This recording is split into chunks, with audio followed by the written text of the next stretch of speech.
By every honest measure, what is unfolding in Gaza today meets the definition of a genocide.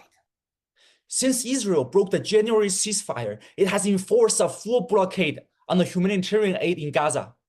A catastrophic famine followed, and children in Gaza are starving to death in one of the most densely populated places on earth. Yet, what's most appalling isn't only the brutality of the military campaign. It's the failure of the world's most powerful institutions, media, international law, and Western democratic system to stop it. Let's start with the media. The media has already failed. In the wake of the October 7th Hamas attack, Israel made its intentions clear. The Netanyahu government was facing an internal backlash for failing to prevent this attack. So it saw its political survival in escalating the conflict, not restraining it. By embracing the most extreme form of its ethnic nationalist voices, Netanyahu directed its military not just to neutralize the Hamas, but to devastate Gaza itself, make it a living hell on earth. Israel's settlements expanded in the West Bank. The civilian zones were bombed. Gaza was rendered uninhabitable. And yet, the mainstream media barely spoke out. Coverage of this crisis was drawn out by the stories of the US election, the trade wars, and regional tensions elsewhere. A historical humanitarian disaster was treated as a background noise, and only the silence remains. Where is the so-called free speech and fair media coverage from the West? Next, we turn to the global legal order, the so-called international law. But they failed. When South Africa, with tremendous courage, brought a case to the International Court of Justice, the ICJ, responded by issuing the warrants to arrest Netanyahu. But these were symbolic, and he was never arrested. The International Court of Justice, without any enforcement power, is nothing more than a mere statue. The weakness of these international institutions only fueled the Israel aggression. The conflict spread from Hezbollah to the north, to Houthi naval strikes in the Red Sea, and to the missile exchanges with Iran, and border incursions into Syria. Each step along the way, Israel is intentionally designed to provoke, to escalate, and to drag the United States into a wider regional war in the Middle East. This temporary ceasefire by Israel is not a gesture of peace.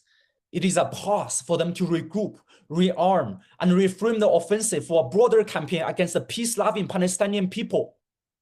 The institutions that were built to prevent wars have now, in effect, encouraged the wars. Israel supporters often point to its democratic structure of government, their internal opposition voices, and their public debates.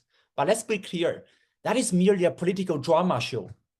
I mean, their opposition leaders may denounce the IDF tactics, but do they ever demand total peace?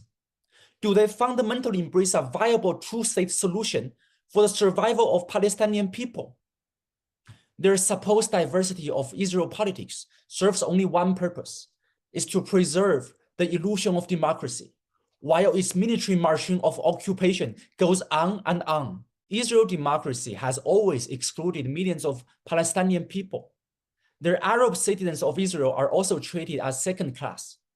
This religious fundamentalism, where Jewish identity equals to divine entitlement, has increasingly shaped the public policy. This isn't a democracy in crisis. It's a democracy in name only. It is structured to maintain a dominance over an occupied people, just like the old days of the colonial empires. So, is this a turning point in the US-Israel relations? Oddly enough, a shift may be coming from an unlikely place. Donald J. Trump, his recent travel to the Middle East, and saying that he will receive a Boeing 747 jumbo jet from Qatar, signal this message that defies the expectation of Israel lobbies in Washington. While Trump's motivations are political, it reflects a growing awareness that America's endless entanglement in the Middle East wars should come to an end. No more American blood shed in the name of Israel defense. Public opinion in America is also shifting. The younger voters are questioning America's blind support for Israel. The US soldiers and taxpayers are wondering what has gained from decades of conflict in the Middle East. But of course, this shift in perception won't suddenly end the bloodshed in Gaza. Israel might just provoke another confrontation with Syria or even with Turkey. But the long-term trajectory is clear. The age of unconditional American support is ending. Israel knows it, and they are panicking. This could be the closest moment the world has ever come in years to arrive the two-state solution. Israel's diplomacy has failed with Saudi Arabia, and European countries are openly criticizing Israel. The window is open. Muslim countries must seize this moment. The region needs brand new initiatives. This includes a peace with Iran and American withdrawal from the region, which will not only end Israel's strategy of provocation, but reset the entire balance of power. But for this to work, the Islam world must act in unity. That means condemning the religious fundamentalism which targets China or Russia, because we are your allies and we are essential to reshape this global order, and act in unity to invest in our long-term strength. The bold reforms of Saudi Arabia's Crown Prince MBS, especially his effort to diversify the economy and reduce reliance on oil, should be seen as a great model for regional modernization. A strong Arab nation, economically and diplomatically, is the only force capable of pressuring Israel to end its occupation. Israel is not invincible. The myth of its untouchability is unraveling. Palestinians, despite decades of occupation and war, have shown to the world their resilience, their strength, and their determination. Horrible images from Gaza have shattered the false narrative from Israel. And this time, the world is watching and seeing. It is up to the global south, the Muslim world, and an emergent generation of conscious leaders to act now, to organize, to coordinate, and to end this genocide through power, strategic power, economic power, and military power.